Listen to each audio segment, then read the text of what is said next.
Good morning, everyone. Welcome to another edition of Atheneaum Spotlight with my pal Guy McLain. Hi, Guy McLain. Hello, how you doing? And I'm Mark Auerbach, and I love that rodeo sound. Yes, yes. Well, Aaron Copland, is great. What's interesting about that is, he created this kind of very distinctive American sound, but he learned that by studying composition in Paris with a French teacher, Nadia Boulanger, who was a great teacher. She taught a lot of American composers. But the irony of this is he comes back to the United States and starts writing this very quintessential American music that I've heard used for advertising for everything from the American Beef Association to the American military. Used Aaron Copland as background music for their ads and things like that. And then of course, it's amazing how much Copland is used for other. If you want an American sound, many people use Aaron Copland. But I just think it's kind of funny that he learned that in France. Yeah, and what I find fun about Aaron Copland, I mean, I've heard a lot of his music when I've gone to a symphony concert or stuff like that, but two of his greatest works were written for the dance world, Appalachian Springs and Rodeo, or Rodeo, depending on if you're talking on the street, it's rodeo, but Yes. If you're at American Ballet Theater, it's rodeo. Yes, yes. And they are really designed to be moved to. Right, right. And Appalachian Spring, it won the Pulitzer Prize for music back in the 1940s. It was a wonderful piece. And it was very, and also, too, he was working with some of the great American dance choreographers of that time and producing just, wonderful, wonderful dance music. And Rodeo is a good example. That opening theme is the third movement of a suite that he wrote for the orchestra version. But in the ballet, it's a wonderful dance, very American and characteristic. And that was choreographed by Agnes DeMille, who choreographed Broadway musicals like Oklahoma, she was known for, and Appalachian Spring was choreographed by Martha Graham, who was probably the legend, or the creator of the modern dance movement of all times. Yeah, and not only modern dance, but a very American quality to it. And the themes that everybody was working with at that time. I think American artists in general, the regionalists, Grant Wood and these other kind of artists coming out of the Midwest, were trying to create a very original American art at that time. Composers were trying to create an American sound, a very distinctive American sound. Roy Harris and even Elliott Carter back in the 30s and 40s was trying to do that. But Aaron Copland really kind of found that. But everybody was working on these themes. Broadway, Oklahoma, of course, was a kind of a celebration of American culture, in our past in the 19th century. So that was really the theme of that time, and I think in retrospect we look back and say, boy, there was a lot of really good things being created at that time. It was a very rich period for dance, American music, American film. The Grapes of Wrath came out about that time. All kinds of different aspects of art were trying to create this very distinctive American quality. And what I think is very sad is after World War II, American artists, composers, literary figures started moving away from trying to develop kind of a distinctive American sound. And I think there was kind of a loss in there, because I thought American art was going in a very positive direction, and we needed something that was distinctively American. Before that, American artists were basically trying to imitate the Europeans, and I don't think that was. We needed to develop our own style, and they were doing that, but then it got cut off in this move to go back to more of an international style. On the other hand, America has contributed to and created two art forms that the rest of the world has taken on. One is jazz. Jazz came from America, and the best jazz venues in the world are not necessarily in America anymore. They're True. in Europe. Yeah. And the other's the musical theater. Right. The Broadway musical theater, The yeah. Broadway musical. Which of course grew out of operetta and everything, but as it developed in Broadway, starting as early as the 1920s with George Gershwin and speaking of jazz coming into creation, composers like George Gershwin and Aaron Copland, for that matter, used jazz quite extensively. And it's interesting. A lot of European composers, Maurice Ravel, Debussy, Stravinsky.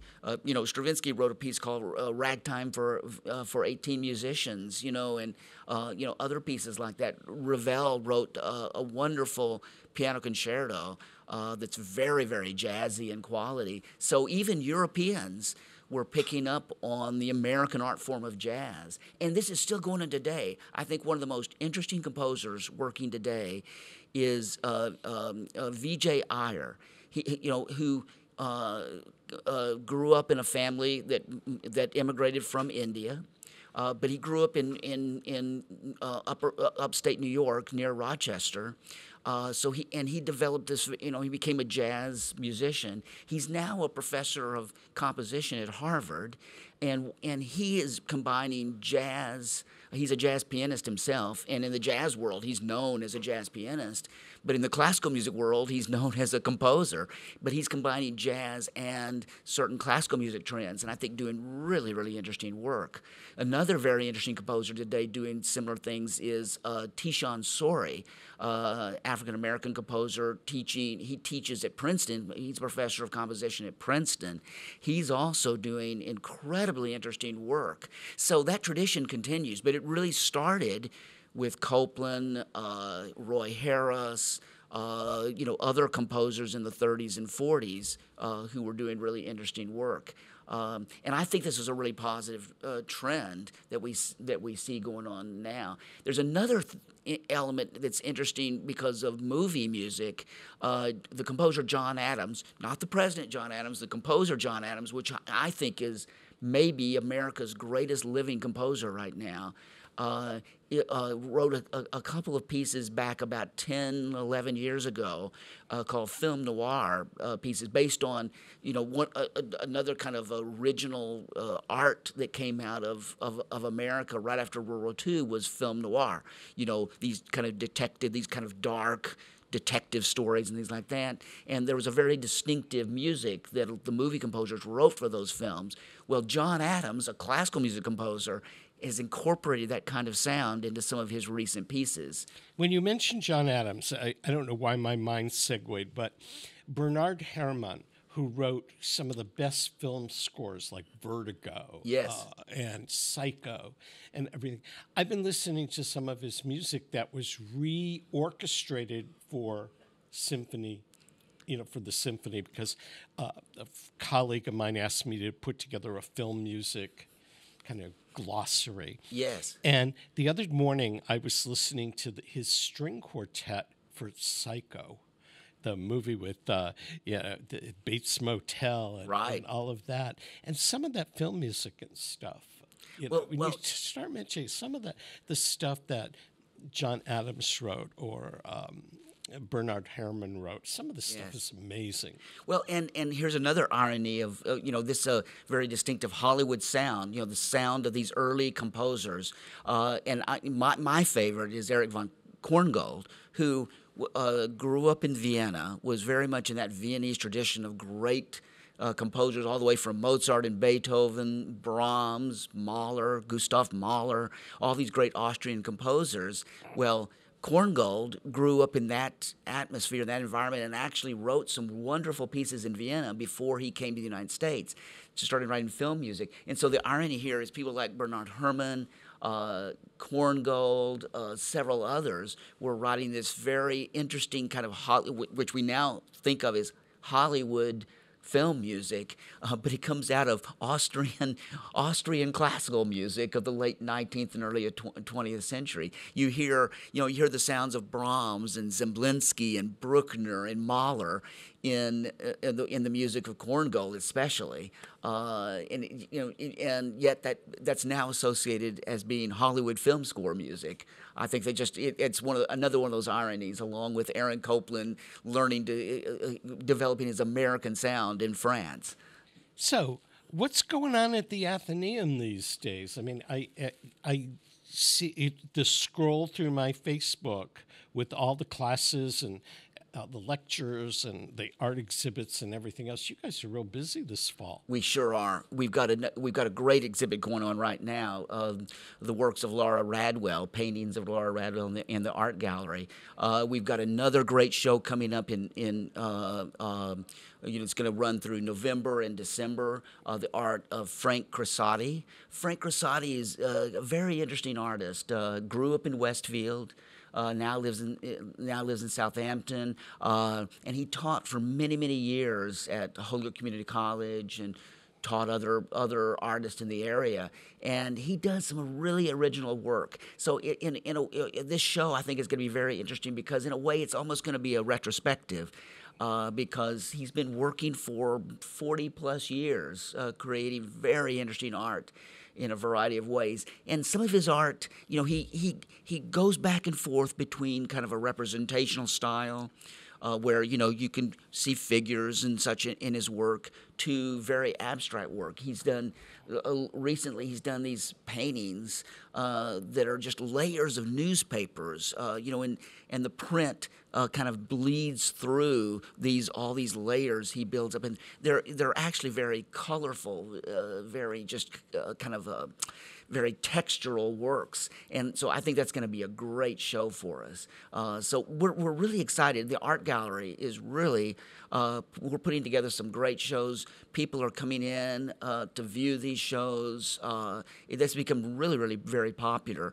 And so we're really looking forward to his show coming up very soon. And Moso had a concert in Springfield, I guess the 22nd of September, around then. And a couple of people said, well, we can't go because there's a museum opening at the Atheneaum. Didn't you open a refurbished museum? Oh, yes. We had a great grand opening for our history museum. One thing that's great about the Atheneaum is, in addition to the public library, we have the art gallery and the history museum, and we just opened a wonderful exhibit. We moved one of the problems with that building was the history museum was kind of stuck up in this room that was kind of up a narrow staircase, not handicap accessible. It was kind of hard to get to, and because it was such a kind of a remote corner, we had to be able to have at least one staff member in the room whenever we had it open. And so it was a real problem. It's hard to staff it and this sort of thing. So we decided to move exhibits downstairs. And so we moved them down to what's called the Read Room. And we built these wonderful cases, and we have this really nice exhibit that gives a nice overview to Westfield history from 1669, when Westfield was first founded, all the way up to the present day. And we have things like one of the things that I really wanted to have in this history exhibit is one of the things that we forget about with history is we think of history as long time ago, but I feel like history is created every day. And we need to be aware of that. And people like us who collect, archival documents and artifacts, which is the only way we can really represent history is, photographs or archival documents or an artifact from a certain period. But one of the things that hasn't happened in the last 30 or 40 years is we haven't been collecting new things. There. So I've kind of made an effort, made this kind of call out to collect materials from the present day to document the history of our own time. And one of the things that's very interesting about Westfield has a lot of precision manufacturing firms, small companies that might hire 30 or 40 or 50 people, putting out these, really very interesting products. And one of the companies that provided a really interesting artifact to us was Advanced Engineering here in Westfield. They make the bobsled. They make the runners, the steel blades for the U.S. Olympic bobsled team.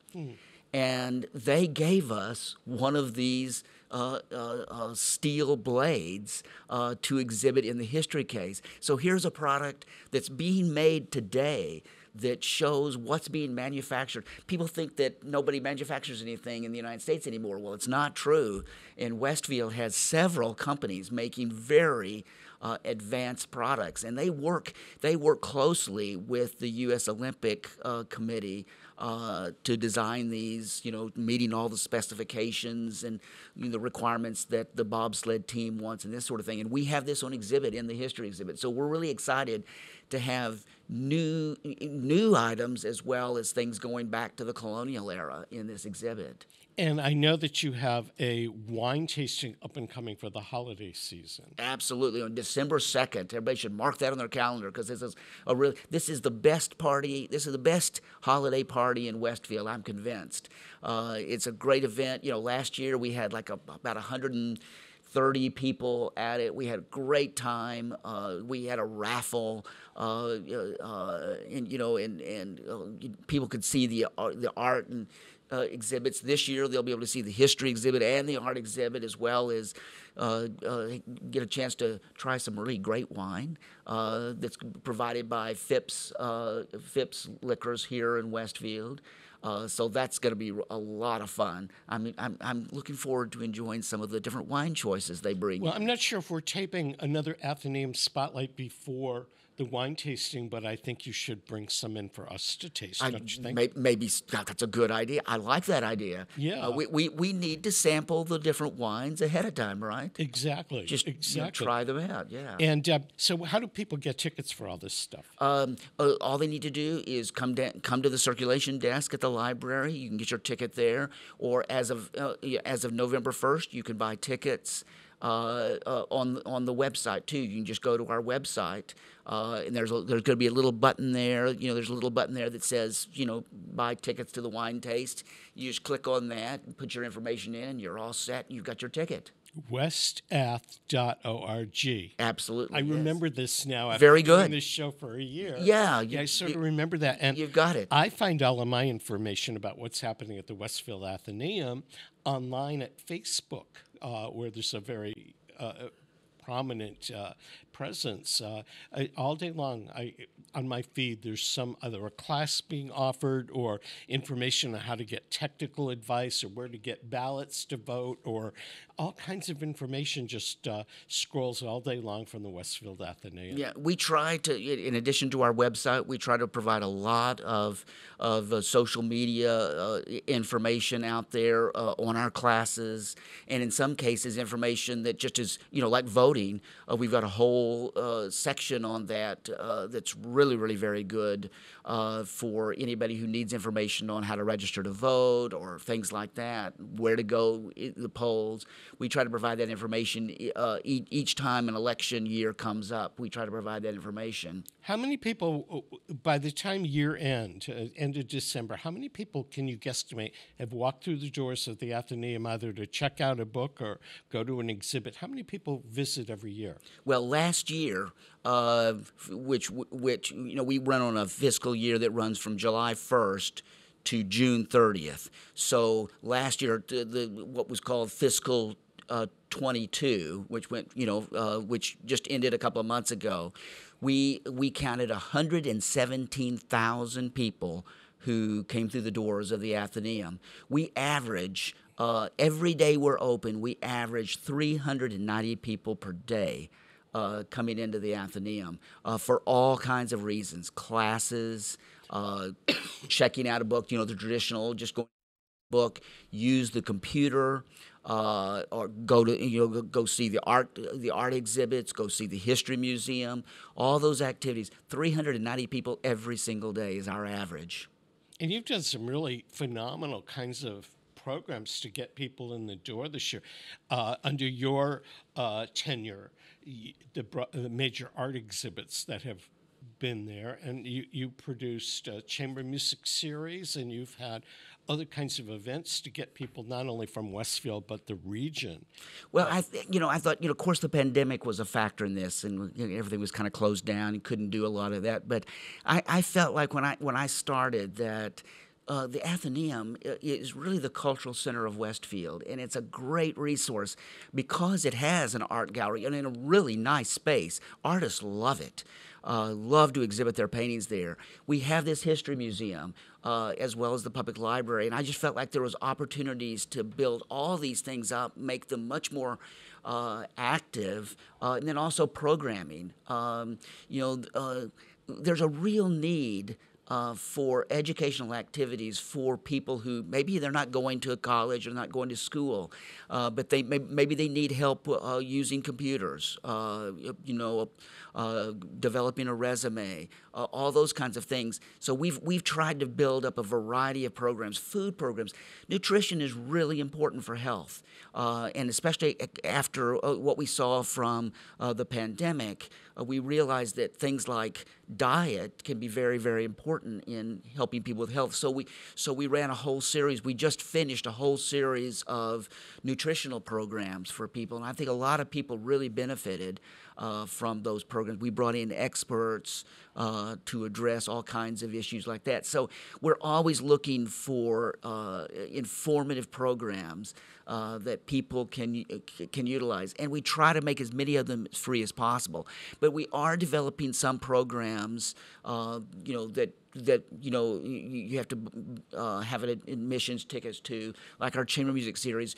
But like last year, we did a great series of 3 classical music concerts working with the musicians of the Springfield Symphony Orchestra. Great musicians, great concerts. We're going to do it again this next year in the spring. We're already planning that, getting set up for that.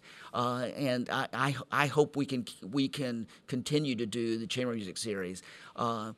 There's not a lot of classical music available for Westfield residents, and so we want to provide an inexpensive concert ticket for people who love classical music and want to hear really great musicians. And most so, the musicians of the Springfield Symphony Orchestra are great to work with, and it allows us to, for a very inexpensive cost, to provide concerts to Westfield. And they were very popular. We sold all 3 concerts out last year. Well, you and I have been talking about that, and we'll kind of firm up those plans and things like that so we can announce that on a subsequent program.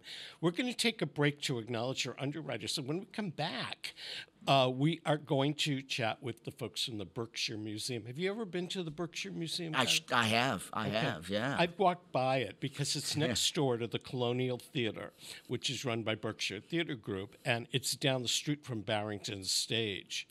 And so I've kind of parked in front of it, walked by, but I haven't been in it. I'm glad you have, because we'll have a lot of questions for them when we come back. Peter Coles and Ken Stomsky are our engineers this morning. This is Guy McLain and Mark Auerbach with Atheneaum Spotlight, and we'll return after these announcements.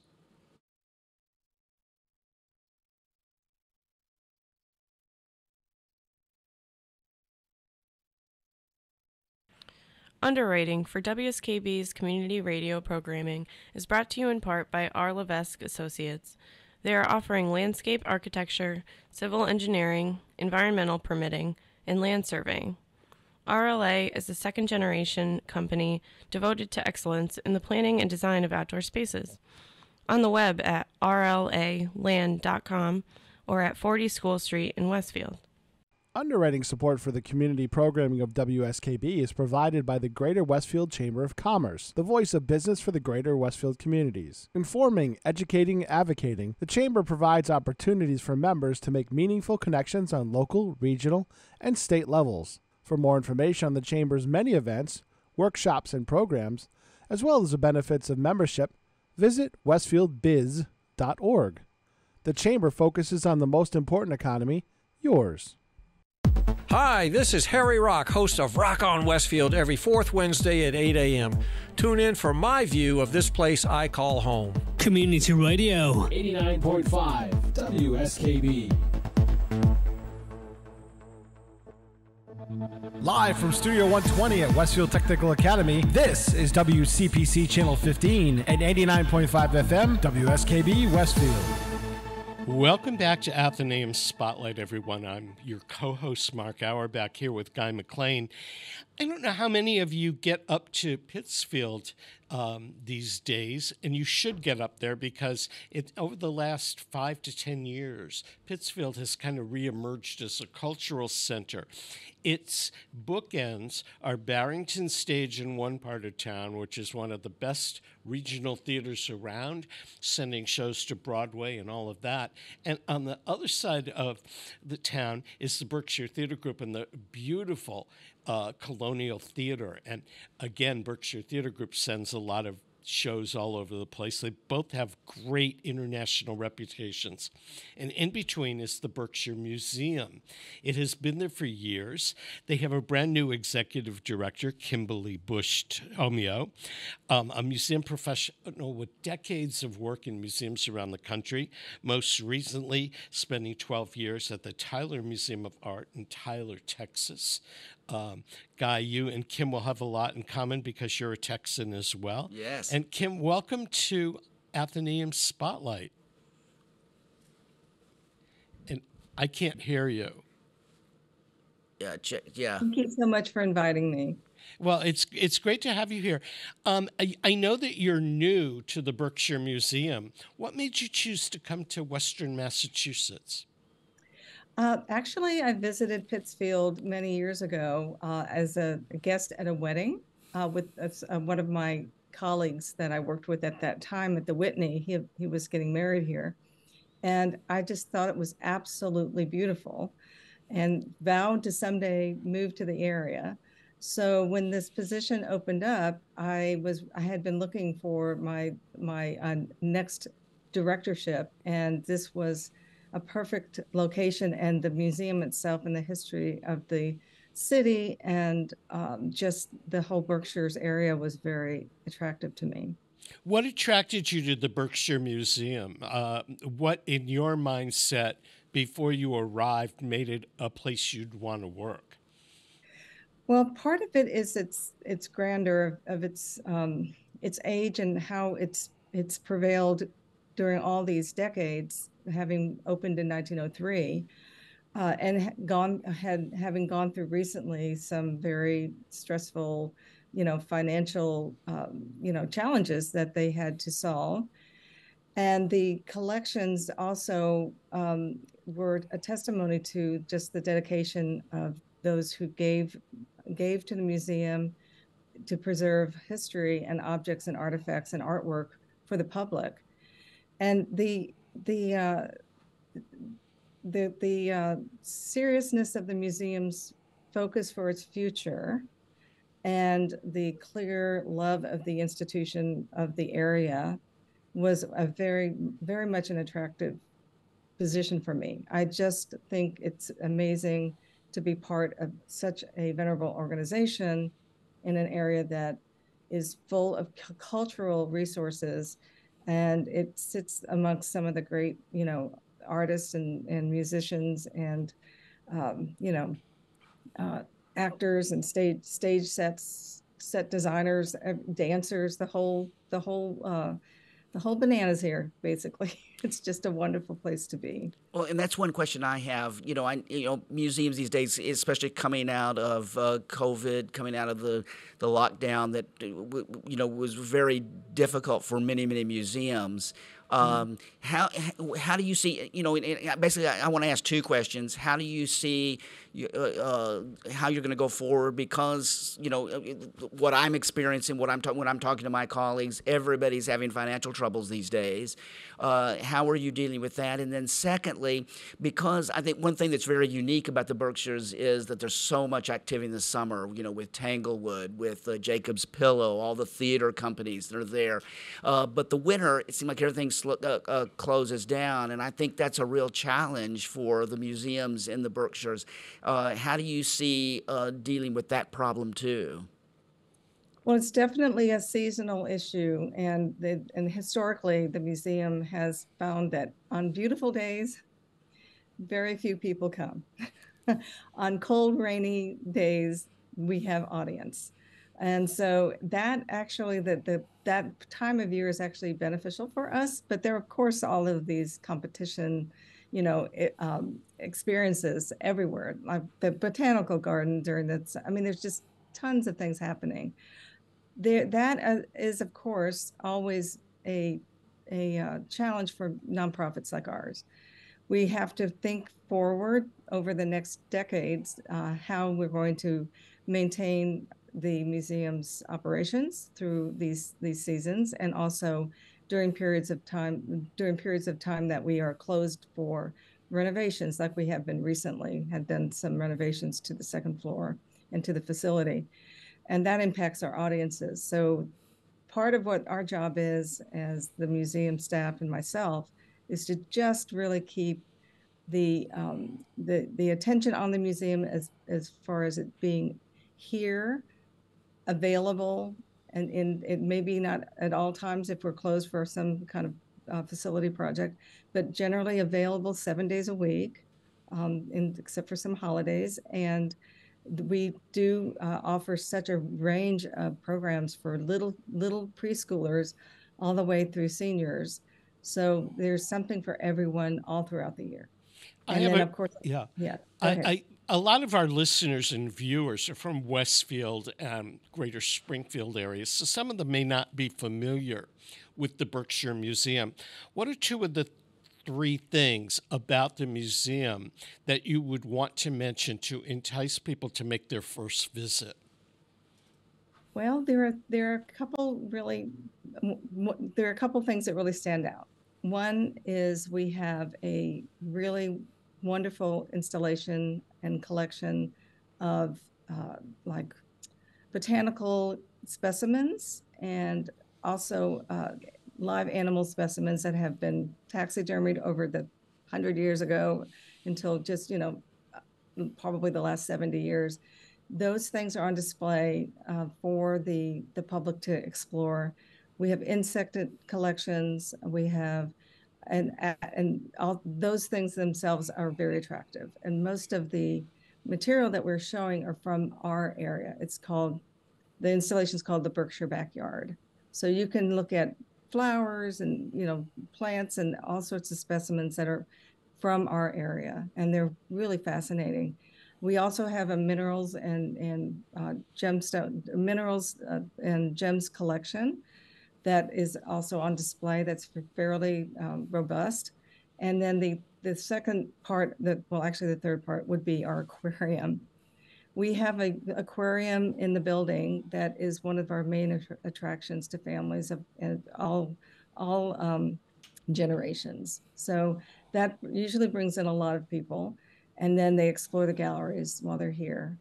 We do have a great art collection as well that's on display, and we do rotating exhibitions. So really, it's a real multidisciplinary experience, and that's not something you find at most museums. If you go to a natural history museum, yes, you'll find a lot of the things that we show, but we are integrating science and art into our natural history collections. So it's a wonderful experience, and people come over and over again. So it just tends to be very attractive. Now, I know there's been a lot of changes with the art collections, and what you're collecting and everything like that. What would you say are the strengths? And what are you doing exhibits of contemporary artists, or are you relying on the permanent collections for exhibits? Well, I have only been here for a few weeks, so you'll have to forgive me. I don't have the whole history of all the exhibitions, but I did some research, obviously, as when I was applying. And yes, this museum does bring in traveling exhibitions and organizes fresh exhibitions that include loans from the outside. And very recently, we had an exhibition that featured local artists of the Berkshires, called Art of the Hills. And this is a juried exhibition that is produced every 2 years, and it goes on display in our main galleries up on the second floor. And we currently have an exhibition of tattoos featuring history of tattoo art, and also some major tattoo artists from the area and around the world, with a lot of historical material that goes with it about the history of tattoos in different cultures for many, many years. And it's quite a fascinating exhibition, very, very beautifully done and documented as far as the information. So those things we do, produce fairly regularly, and we are, in fact, getting ready to put up an exhibition over the holidays called, it's called Santa Classics, and this is a contemporary exhibition of work by a photographer named Ed Wheeler from Philadelphia, who has created these wonderful paintings and images of classic artwork, such as Monet's garden with Santa Claus, putting Christmas lights across one of his bridges, and one of in like Van Gogh's Starry Night, there's the twisty tree, and you've got Santa Claus climbing a tree, putting lights on it. So he integrates these funny, clever images of Santa doing, inserting himself into these famous paintings, and that's going to be on display through our holiday season. And how can people find out about what's going on? Do you have a mailing list? Do you have a social media presence where people can learn about the exhibits plus the permanent collections? We do. Now, I have to admit that I don't have the I'm sure we're on Facebook, but I don't have any other social media, addresses to share. But we do have our website, obviously, which is berkshiremuseum.org. And there is also we frequently, make sure that we put out on the web, just announcements of events and things that are happening. So I wasn't prepared for that question. I should have come with all okay. addresses. Well, as long as people can go to your website, I think that Yes. helps. How did you get into museum administration and management? What made you decide this was something you wanted to do? It came out of having to make a living as an artist. I wanted to be an artist, and I knew I couldn't make a living as an artist at the time, but I could type. And so I was able to get a position at the Meadows Museum at Southern Methodist University in Dallas as a registrar because of my art background. And I'd also taken some courses in art history in graduate school. And that's what got me started with that role. And I loved it because registrars work with the collections, and they also, work on organizing exhibitions and doing all the packing and shipping and making all the loan agreements to, work and all of that. So it was very administrative heavy, but also hands-on. And I fell in love with that kind of a role, that job, because it had me working with these artists and going to other museums and couriering art, and over time I just kept moving into these different positions, doing the same type of thing. But then as I became, more experienced, I started becoming, more higher level administration, dealing with overseeing large other departments in the museums. Like at the Dallas Museum, when I was there for 10 years, I started as a registrar and ended up as an associate director.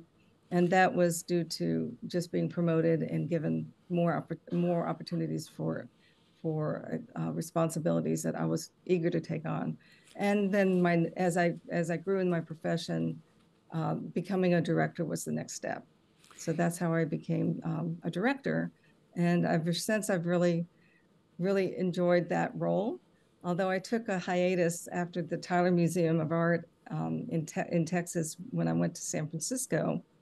And that's where I came from to come here. I was the director of museum services at the Asian Art Museum of San Francisco for 10 years. But I really longed to go back into being a director. So this is another reason why I was looking for an opportunity. And this one was perfect when it came up.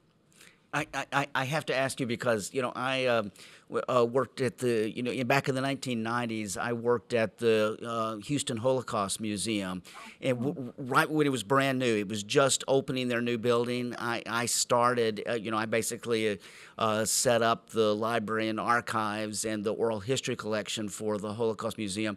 And one of the things that I noticed, coming from New England, I grew up in Texas, but had lived in New England for quite a number of years, and went back to Texas to work, to take this position in Houston. And one of the things I was really impressed with is there's a lot of really new museums and a lot of growth the Texas museums. And one of the things coming back. For me, coming back to New England, one of the things that I noticed immediately is that New England museums have been around a long time, have these traditions that and kind of established. What have you noticed the difference between kind of an area? The thing that impressed me about Texas was it was a real cultural institutions were many times very new. For instance, the Houston Holocaust Museum was just getting started. They had just finished this beautiful new building, and that was the thing that really impressed me. I'm just kind of curious, what have you noticed in terms of the difference between kind of new areas where culture is being developed and New England, where many of these institutions, like you said, the Berkshire Atheneaum has been around since 1903. Most other New England institutions that I've been involved with have been around since the 19th century. So I'd like to hear what you see as the differences between the institutions in places like Texas and New England. Well, I think right off the bat, I would say that the difference is just the established cultural. The established cultural organizations in New England have been here for so long, and they are so many of them, and they're very, very respected. And there's almost an embarrassment of riches here. It's just so many things that I'm in awe of all the things I see when I go in any town or see an old building or beautiful, architecture or whatever. It is all around us here. In Texas, it's not like that. In Texas, it's really rough. It's a whole like frontier of establishing these kind of organizations that on this side of the continent have been for many years, 200 years. And in Texas, a lot of it's very, very fresh and very new. So there's a different feeling about the organizations, especially the museum organizations in Texas. Even, you can't compare the MFA in Boston to the MFA in Houston. They're just different. Even though they have great collections, the approach is different. The architecture is different. And I think it comes from just the freshness of the population there. And also there is a lot of Hispanic, interest in Hispanic arts and all of that from the relationship that Texas has to Mexico. So that also infiltrates a lot of the culture. It's a different feeling altogether. A lot, like you said, a newish feeling, but there is energy there, and here there is also an energy, but it comes with gravitas. I feel that the energy here is also, there's a lot of thoughtfulness about serving the community and really becoming part of the history of this place and making sure that it's preserved and cared for. So yeah. Not that it doesn't happen in Texas, but there's just a different feeling here. I think you're right. Yeah. Put your finger on that. Yeah, and another thing I have taken note of after my experience working in museums in both places is that because a lot of these institutions in Texas are new and they're really trying to get established, many times citizens, there's a real feeling in a lot of Texas communities that they want to see the arts grow and this sort of thing. In New England, because these institutions are established and have been around for decades, I think, that's a good thing because there's wonderful collections, there's a lot of institutions, but it seems like one thing that I've noticed is in New England, there's a little bit of a complacency about it. Many times I think the support has dropped off. I think one of the reasons that institutions, I'm seeing this here in Westfield. Westfield Atheneaum has been around since the 1860s, and people love it. But they just feel like it's going to survive on its own, and they don't realize the need to support because, it's always been there. And I think I see that in a lot of New England communities, whereas in Texas, everybody feels like, we've got to really support our new institutions to get them going. I'm an alumnus of the Houston Grand Opera. Yeah. And when I worked in Houston, the opera, the ballet, the symphony, the Performing Arts Center, the people that were moving to Houston were really proud of their cultural opportunities, and they would point out that that's the Alley Theater, or that's the Opera House, that's Jones Hall, and things like that. We're here. Sometimes I think we have so much, particularly in Berkshire County and Western Massachusetts. Sometimes we take it for granted. I think that's really a problem. And we forget about just how wonderful our local resources, like a Berkshire Museum would be, or an Atheneaum, and we look towards what's going on in New York and Boston. When you live in Houston or Dallas or something like that, you don't have New York or Boston an hour away unless you're jumping on a plane. So that makes it a little different. Kim, as you're working, I know you're brand new in the role and everything, and you're working amongst a lot of great cultural organizations. You're also working in a community that's sort of divided. You have a lot of people that have moved here from major cultural centers because they love the quality of life and they can telecommute to New York and what have you. And there's that one level of cultural need. And you have a lot of people that live in Pittsfield that are underserved on many levels. How do you see your role as the Berkshire Museum bringing art and science to the community, as well as the community that's moved here and demands something bigger and better? Well, it is very important that we as an organization, this museum has to be very much involved in that initiative of really making sure the museum is available to everyone. And so there are opportunities that we have had done in the past and are looking toward doing others like this in the future, where we can get sponsorships for free days, for example.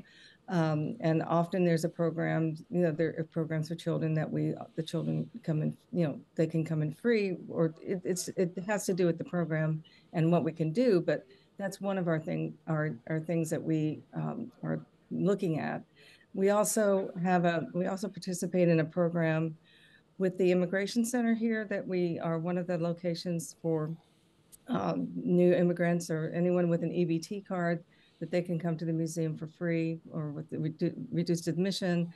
There's a lot more that we need to do. There's things that we've done. I'm still exploring the different programs that the museum's done in the past and what they're thinking of doing in the future.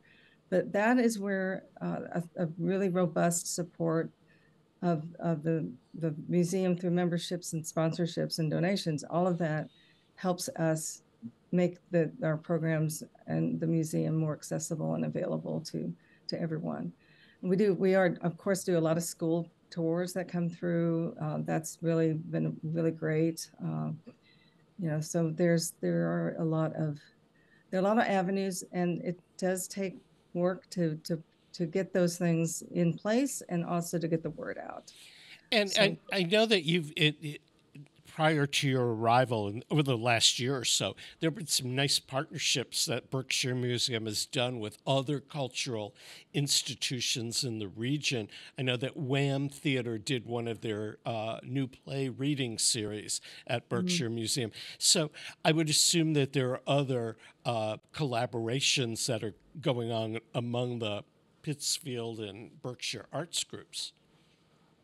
At this moment, I know that there have been. I don't have I don't have information about what's coming up in the next, soon, in the next few months for a collaborative program at this moment.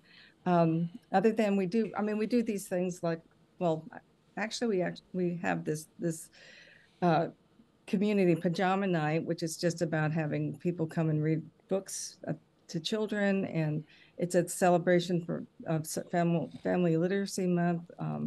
This is the first time we're doing it since 2019, before the pandemic, but it's people can wear their pajamas and come in one evening, and from 5:30 to 7:30 we have people from the community reading books to different places around the museum to children, and then we give away books that night. And then there's just the other one that I would say that we're working on that would be a collaboration is this, and I'm just now learning more about some of these. Your marketing director, Cody, asked me to bring up two events. One is the Winter Festival opening celebration on November 12th, which is featuring a performance by Paul Winter, and then the Festival of the Trees, and then the Carol of the Bells. So there are a lot of community activities that you all are putting down there, which is really superb.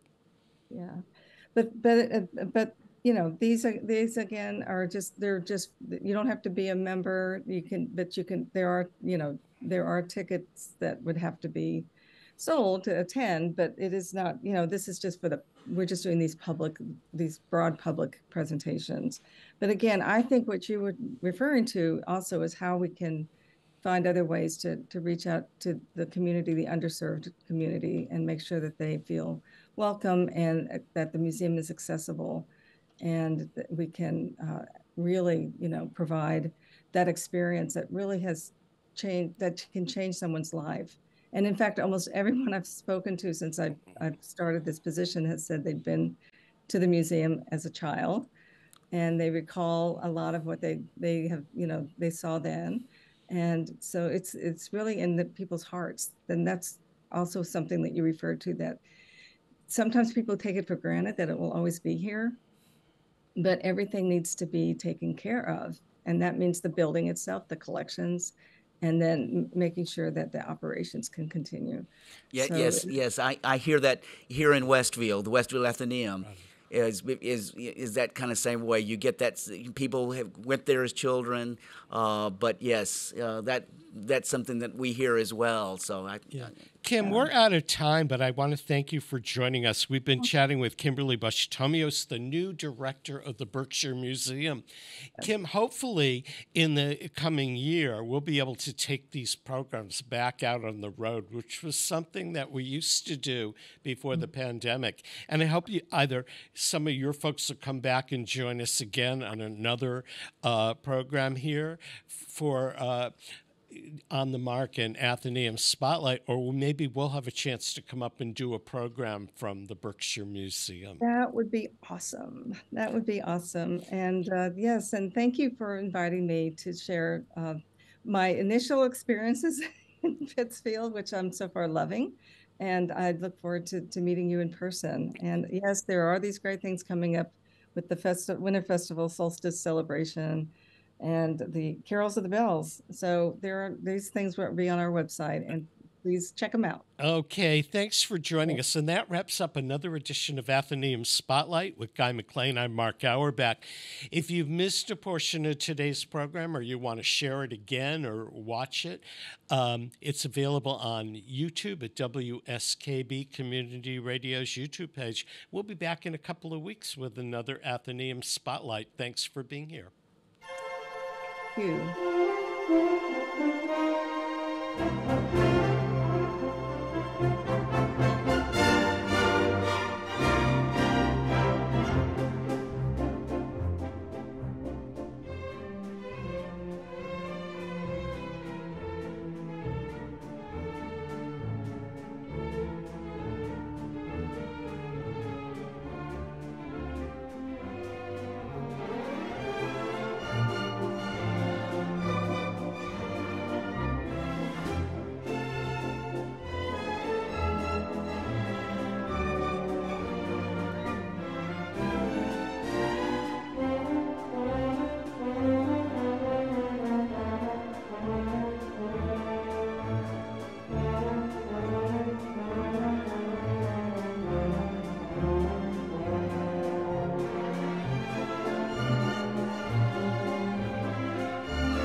WSFD-LP.